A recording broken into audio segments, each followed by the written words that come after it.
Hey guys, welcome back. This is Miss Day.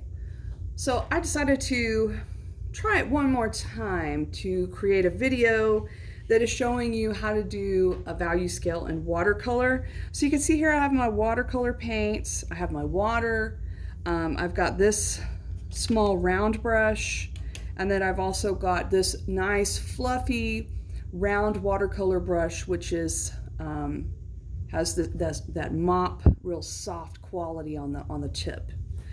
All right, so what this is great for is picking up the water out of here and putting it over here into the tray. So it would take you a long time to do it with that little round. I strongly suggest you use one of these to pick up your water and drop it over in the tray. All right, so you can see here I did one of the value scales yesterday in red. I started one in blue. I'm going to go ahead and do another one here. Maybe I'll do green. So let's see. I will just use this pencil. Hold on just a second. I'm going to get a ruler. Okay, here we go. So I've got a ruler and I've got a pencil here. Just going to create my value scale. And I'm not measuring it out. It doesn't have to be perfect. This is just for practice. This is not the actual assignment. So just know that, but you can relax a little bit. This is all about exploring and trying to figure out how to make the paint transparent and almost opaque.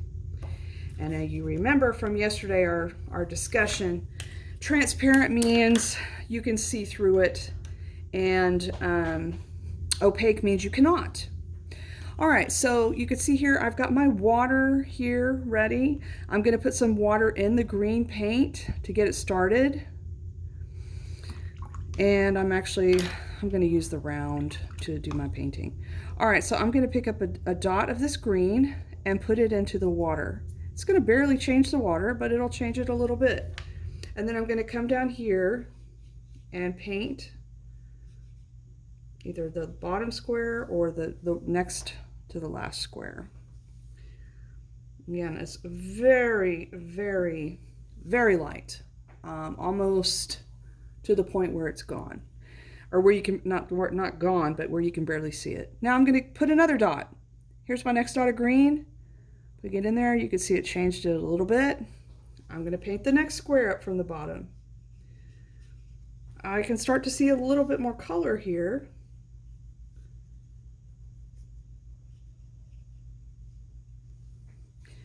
And what do? Get another dot, put it in. You can see it's starting to build up the color.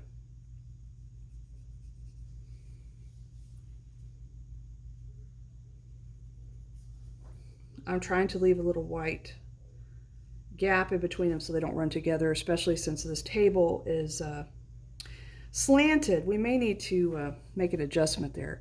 All right, so I'm ready for the next box. Another dot of green. Mix it in. Paint my next box.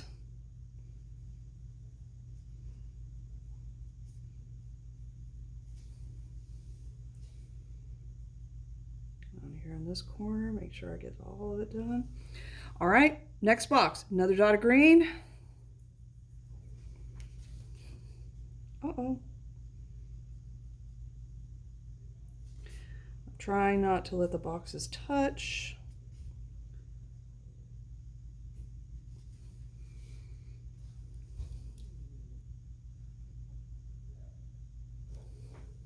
Okay, I'm ready for the next box, so that's another dot of green.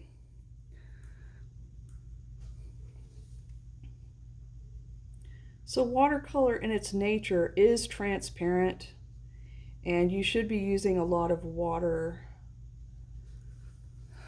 while you are using it.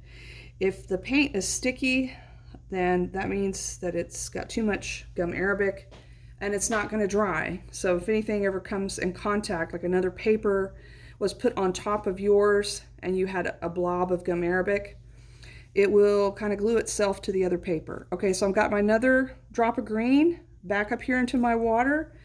I'm going to the next box. You can see that the green is building up, getting more vibrant as I go up the page.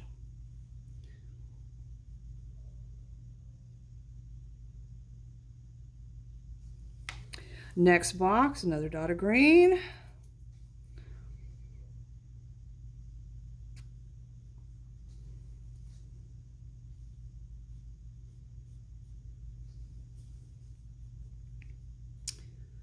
Okay.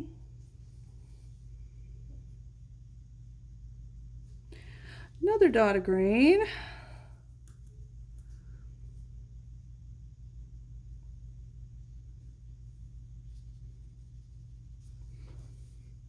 And I could see that my paper is, all of the paint is running towards the bottom. I'm going to turn it to see if I can get it to start evening out.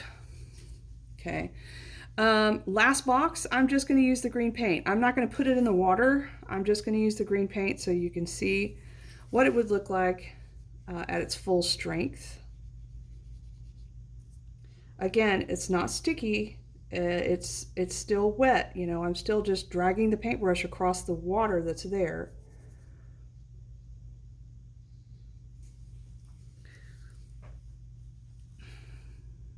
Okay. So that is an example of a value scale using color.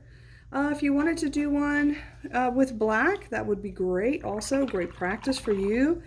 If you just want to, see what the colors do and how they behave, you're welcome to do that as well. Try out the different brushes and see what they look like. I like doing these kind of abstract paintings. Remember to put some water, just a drop of water in the top of your paint to get it started. You don't want it to be a blob of that sticky stuff, so make sure you put some water in there. And you can start to see the transparent quality of watercolor as it builds up. So when one color goes across another color that's dry and they don't bleed into each other, it's called a glaze. And glazing is a very beautiful technique used in watercolor. And I'm going to do something called charging, where I come in and just dot the areas that are wet with paint, and it will stay within those areas of the brush stroke.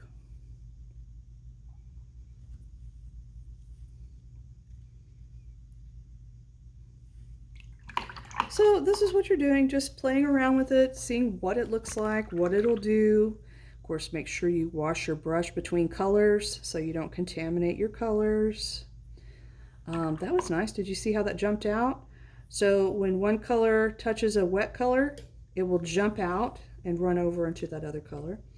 So that's why you need to make sure to let your painting dry in between stages if you're trying to preserve a particular brush stroke. It needs to be dry before you can paint next to it or on top of it. All right, so the technique was value scale. We started at the bottom.